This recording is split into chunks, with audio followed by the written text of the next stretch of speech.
तिच्या पोटी फक्त आणि फक्त कंबर हरवणारे अर्चिन परशात जन्माला येतील. 8वा महिना लागला जिजामातेंना. गर्भामध्ये छत्रपतींनी लाथ मारली. आऊसाहेब मासाहेब निघा और रणांगणात निघा, या मोगलांना संपवण्याकरिता निघा. तर जिजामाता काय तशाच बसून राहिल्या का?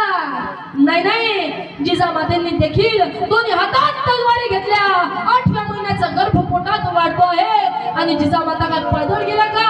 नाही नाही, जिजामाता 8व्या महिन्याचा गर्भ घेऊन घोड्यावर स्वार झाल्या.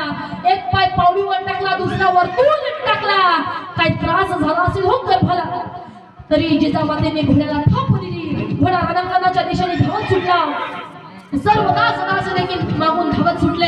आऊसाहेब मासाहेब थांबा, अहो थांबा, तुमच्या गर्भामध्ये 8 महिन्याचा बाळ आहे आणि 8व्या महिन्याचा बाळ जर जन्माला आला ना साहेब तर ते वाचत नाही. म्हणून तुम्ही लवकरात लवकर घोड्याच्या खाली उतरा.